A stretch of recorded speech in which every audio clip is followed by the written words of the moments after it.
तो बच्चों कैसे हैं आप सब। बहुत बहुत स्वागत है आपका आज की इस वीडियो में।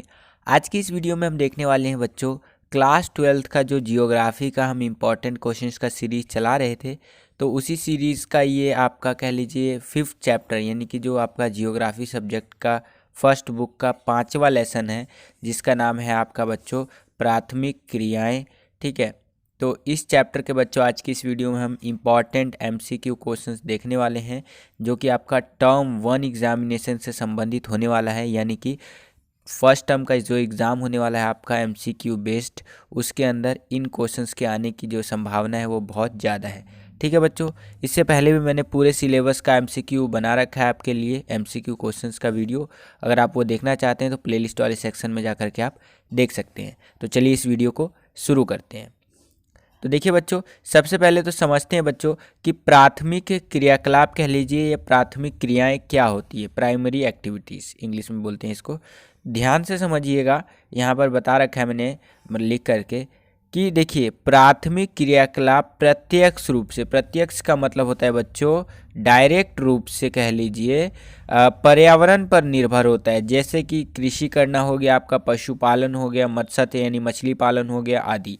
ठीक है, प्राथमिक क्रियाकलाप के अंदर व्यक्ति जो होता है वो डायरेक्ट रूप से कह लीजिए प्रकृति पर्यावरण से जुड़ा हुआ होता है। जैसे कृषि करेगा तो खेती करेगा, उसके अंदर और भी बहुत सारी कृषियाँ होती हैं। मैं एक एग्जांपल बता रहा हूँ खेती के अंदर, तो उसमें से अनाज उगाएगा तो डायरेक्टली वो कह सकते हैं आप, आपका पर्यावरण पर निर्भर होता है। ठीक है, प्रकृति से जुड़ा हुआ होता है। ठीक है बच्चों, तो ये होता है प्राइमरी एक्टिविटीज़। उसके अंदर आप कह लीजिए प्राइमरी यानी प्राथमिक क्रियाकलाप के अंदर पशुपालन भी कर सकता है आदमी। ठीक है, मत्स्य पालन यानी कि मछली भी पालन कर सकता है।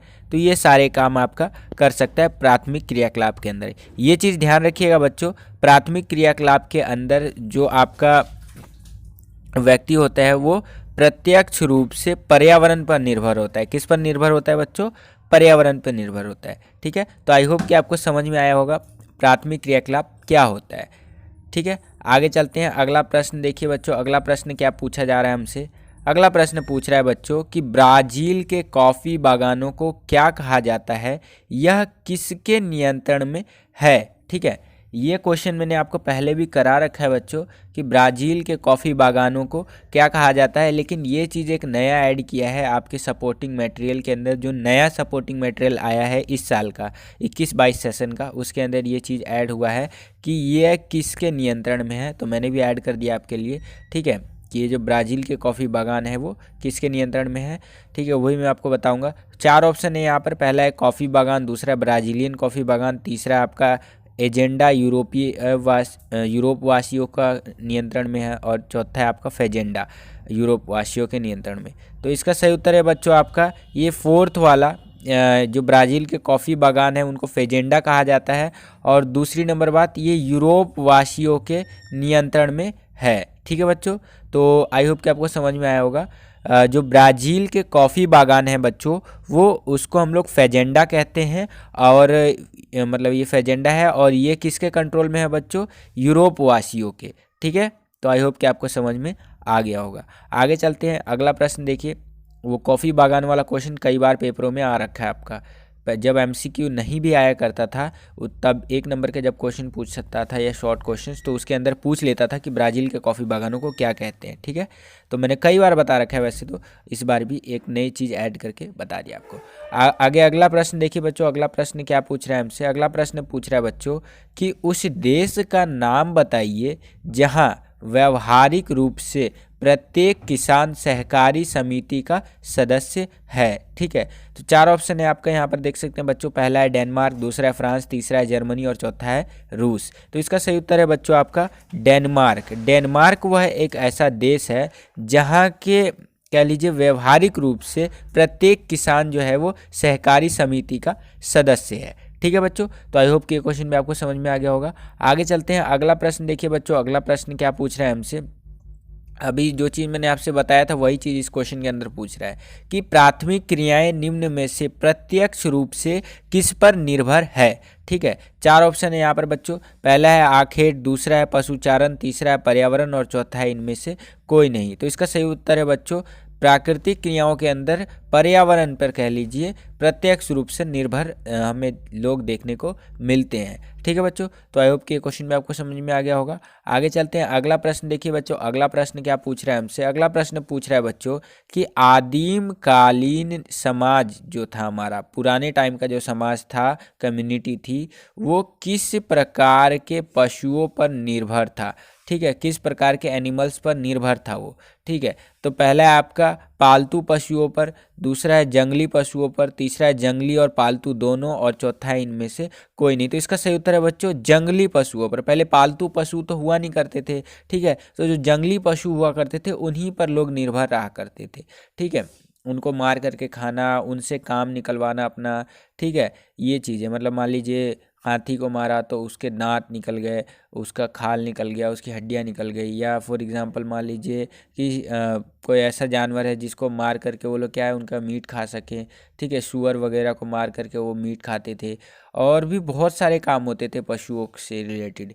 ठीक है, वो तो धीरे धीरे समाज बदला, चीज़ें बदली, तो क्या होता था, पहले जंगली जानवर ज़्यादा रहा करते थे। फिर क्या हुआ कि लोग समझने लगे कि हाँ, बैल वगैरह से हम लोग खेती वगैरह करवा सकते हैं, तो धीरे धीरे बैल से खेती होने लग गई। फिर ठीक है, इस तरह से जो है सो कि पालतू पशुओं का जो है सो कि चलन हमें देखने को मिला। तो पहले का जो समाज था वो मतलब किस प्रकार के पशुओं पर निर्भर था? वो था आपका जंगली पशुओं पर। तो आई होप कि ये क्वेश्चन भी आपको समझ में आ गया होगा। आगे चलते हैं, अगला प्रश्न देखिए। अगला प्रश्न क्या पूछ रहा है हमसे? अगला प्रश्न पूछ रहा है बच्चों कि जे पोटा, ठीक है, के वृक्ष के दूध से क्या बनाया जाता है? ठीक है, तो चार ऑप्शन यहाँ पर भी आप देख सकते हैं। पहला है पेय पदार्थ, दूसरा है कॉफ़ी, तीसरा है चाय, और चौथा है चिकल। तो ये एक थोड़ा सा अजीब सा क्वेश्चन है। आप बोलेंगे कि सर ये जेपोटा का वृक्ष कैसा होता है? तो आपने देखा होगा, मतलब कुछ कुछ वृक्ष होते हैं जिनके अंदर से मतलब कोई पदार्थ जो है निकलता रहता है। जब आप उसको काटेंगे तो या तो दूध जैसे सफ़ेद सफ़ेद निकलेगा, इस तरह से। तो जो जेपोटा है उसका मतलब वृक्ष के अंदर से दूध जैसे सफ़ेद पदार्थ निकलता है, और उससे चिकल नाम का जो है कि चीज़ बनाया जाता है। ठीक है, आप ऐसा एज्यूम कर सकते हैं, सपोज कर लीजिए कि इस तरह का एक पेड़ होता है। ठीक है, और इस तरह के पेड़ को अंदर से, मतलब ये समझ लीजिए कि जो है सो कि वो चीज़ बनाया जाता है आपका जेपोटा का जो है सो कि वृक्ष समझ लीजिए। ठीक है, और चिकल इसके अंदर से बनाया जाता है। आप यहाँ पर देख भी सकते हैं चिकल। आगे चलते हैं, अगला प्रश्न देखिए बच्चों। अगला प्रश्न यहाँ पर ये भूतिया है, यहाँ भूतिया मत समझ लीजिएगा। ठीक है, तो क्वेश्चन को ध्यान से पढ़िए। क्या पूछ रहा है कि भूतिया लोग किस पर्वतीय क्षेत्र में रहते हैं? तो यहाँ पर सही उत्तर होगा ये पहला वाला, हिमालय। ठीक है बच्चों, आगे चलते हैं, अगला प्रश्न देखिए। अगला प्रश्न क्या पूछ रहा है हमसे? अगला प्रश्न पूछ रहा है बच्चों कि निम्न में से किस देश में वाणिज्यिक पशुपालन नहीं किया जाता है? तो उसका सही उत्तर है बच्चों कनाडा के अंदर वाणिज्यिक पशुपालन नहीं किया जाता है। ठीक है, आगे चलते हैं, अगला प्रश्न देखिए। अगला प्रश्न क्या पूछ रहा है हमसे बच्चों कि स्थानांतरणशील कृषि को लादांग जो है सो कि किस देश में नहीं कहा जाता है? तो इसका सही उत्तर है बच्चों भारत के अंदर स्थानांतरणशील कृषि को लादांग जो है सो कि नहीं कहा जाता है। ठीक है, आगे चलते हैं, अगला प्रश्न देखिए बच्चों। अगला प्रश्न क्या पूछ रहा है हमसे? प्रश्न पूछ रहा है, काफ़ी इजी प्रश्न है और महत्वपूर्ण भी, कि प्राथमिक क्रियाएं पाठ के अनुसार किस प्रकार की कृषि में खट्टे फलों के उत्पादन पर अधिक बल दिया जाता है? गहन निर्वाह कृषि में, भूमध्य सागरीय कृषि में, मिश्रित कृषि में, या आदिम निर्वाह कृषि के अंदर? तो इसका सही उत्तर है बच्चों ये सेकंड वाला, भूमध्य सागरीय कृषि के अंदर। ठीक है बच्चों, आगे चलते हैं, अगला प्रश्न देखिए। अगला प्रश्न क्या पूछ रहे हैं हमसे? प्रश्न पूछ रहा है बच्चों कि जहाँ केवल सब्जियों की खेती है वहाँ ट्रक फार्म एवं बाजार के मध्य दूरी रात भर में तय करते हैं, इन्हें डैश कृषि कहते हैं। तो इन्हें ट्रक कृषि कहते हैं। ठीक है, इन ट्रक के माध्यम से उन सब्जियों को बाज़ारों तक पहुंचाना, इस तरह से आप समझ सकते हैं, रात भर में दूरी तय करना। ठीक है, तो ये चीज़ ट्रक कृषि के अंदर आता है, ट्रक फार्मिंग आप इसको कह सकते हैं। आगे चलते हैं, अगला प्रश्न देखिए। अगला प्रश्न काफ़ी इजी है, मैंने एज इट इज़ इसका आंसर आपको बता दिया है। प्रश्न है आपका, आर्थिक क्रियाएं किन्हें कहते हैं या किसे कहते हैं? तो इसका सही उत्तर है मानव के वह क्रियाकलाप जिनसे आय यानी कि इनकम आए, पैसा आए, ठीक है, प्राप्त होता है वो आर्थिक क्रियाएं कहलाता है। दोबारा सुन लीजिए, आर्थिक क्रिया किसको कहते हैं? जिससे कि पैसा आए, आय आए, ठीक है, आय का मतलब वही इनकम आए, तो वो आपका आर्थिक क्रिया कहलाता है।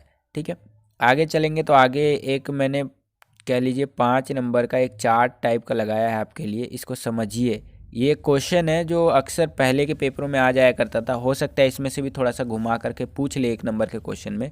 क्वेश्चन है आपका कि संसार में चलवासी पशुचारण की किन्हीं 5 विशेषताओं का वर्णन करना है आपको, चलवासी पशुचारण का। तो पहले तो ये समझिए कि चलवासी पशुचारण होता क्या है, इसका अर्थ समझिए। जब MCQ टाइप का आपका पेपर नहीं होता था तो इससे पहले बहुत अच्छा लगता था, मज़ा आता था एक तरह से कह लीजिए समझाने में, थियोरिकल जब पेपर आता था। खैर अब MCQ आ गया है तो उतना उसमें समझाना तो पड़ता नहीं है, डायरेक्ट क्वेश्चन पढ़ो और 4 में से एक सही उत्तर बता दो, तो बच्चे खुश हो जाते हैं कि हाँ सर ने पढ़ा दिया। लेकिन अगर एक्चुअली बताया जाए तो थ्योरी जो मतलब थ्योरी बेस पे पहले आपका जो पेपर होता था उसी में हमें पढ़ाने में ज़्यादा क्लियरिटी रहता था कि हाँ ये चीज़ है। अब जैसे ये क्वेश्चन है, इसके अंदर क्वेश्चन पूछा है कि संसार में चलवासी पशुचारण की किन्हीं 5 विशेषताओं का वर्णन करना है। तो पहले अर्थ समझ लीजिए कि अर्थ क्या होता है चलवासी पशुचारण का। देखिए, चलवासी पशुचारण में पशुचालक समुदाय चारे एवं जल की खोज में एक स्थान से दूसरे स्थान घूमते रहते हैं। ठीक है, फॉर एग्जाम्पल मान लीजिए यहाँ पर है आज के टाइम पे चलवासी पशुचारण लोग, और यहाँ मतलब पहले के टाइम पे आप देखते होंगे और अभी भी कई बार देखा होगा कि एक समुदाय आता है जो कि बहुत सारा भेड़ वेड़ लेकर के चलते रहते हैं, मतलब लोग आदमी सब, ठीक है, और वो सब घूमते ही रहते हैं। तो वही चलवासी पशुचारण है, यानी खाने की तलाश में, जल की तलाश में, चारे की तलाश में, यानी जो पशुओं का खाना होगा उसकी तलाश में वो एक स्थान से दूसरे स्थान तक मतलब घूमते रहते हैं। तो वही आपका चलवासी पशुचारण हो गया आपका। ठीक है बच्चों, इसके अंदर जो है सो कि अगर हम लोग विशेषताओं की बात करें, इसकी 5 विशेषताओं की, तो आगे आप यहाँ पर देख सकते हैं। इसमें पूंजी जो है यह पूंजी प्रधान नहीं है, पशुओं को प्राकृतिक परिवेश में पाला जाता है। ठीक है, तो इसके अंदर ज़्यादा पूंजी नहीं लगता है। आगे चलें तो आगे देखिए बच्चों, अगला है आपका पशुओं की देखभाल जो है वो प्राकृतिक रूप से बड़े होते हैं और उनकी कोई विशेष देखभाल नहीं की जाती है। अब जाहिर सी बात है वो प्राकृतिक रूप से ही बड़े होंगे, उनकी कोई खास देखभाल तो करी नहीं जाएगी।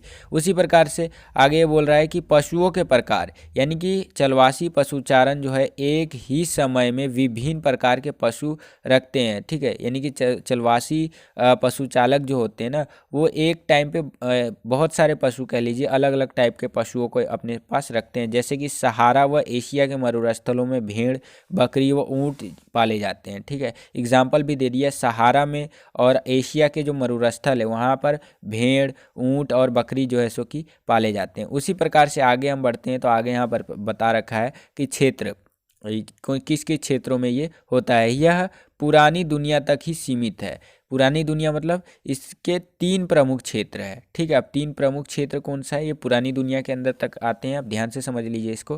पहला है आपका कि उत्तरी अफ्रीका के अटलांटिक तट से अरब प्रायद्वीप होते हुए मंगोलिया एवं मध्य चीन तक सीमित है। दूसरा है आपका यूरोप व एशिया के टुंड्रा प्रदेशों तक सीमित है चलवासी पशुचालन। और तीसरा है आपका दक्षिणी पश्चिमी अफ्रीका एवं मेडागास्कर द्वीप तक है। अब सीधा क्वेश्चन यहाँ से ये बन जाएगा कि चलवासी पशुचारण का एक प्रमुख क्षेत्र बताइए। तो यहाँ से आप ये भी बता सकते हैं दक्षिणी पश्चिमी अफ्रीका हो सकता है, मेडागास्कर द्वीप हो सकता है, यूरोप व एशिया के टुंड्रा प्रदेश हो सकता है, उत्तरी अफ्रीका के अटलांटिक तट से लेकर अरब प्रायद्वीप हो सकता है, मंगोलिया हो सकता है, मध्य चीन हो सकता है। तो समझ गए ना। तो ये मैंने 5 नंबर का क्वेश्चन बता दिया आपको, इसमें से भी क्वेश्चन आपसे पूछ सकता है घुमा करके। तो आई होप कि आपको समझ में आया होगा कि संसार में चलवासी पशुचारण क्या होता है और चलवासी पशुचारण की विशेषताओं के अंदर ये सारी चीज़ें आ जाती हैं जो मैंने आपको बता दी। ठीक है, तो बस बच्चों यही था आज का वीडियो। थोड़ा सा लेट हो गया वीडियो, उसके लिए सॉरी,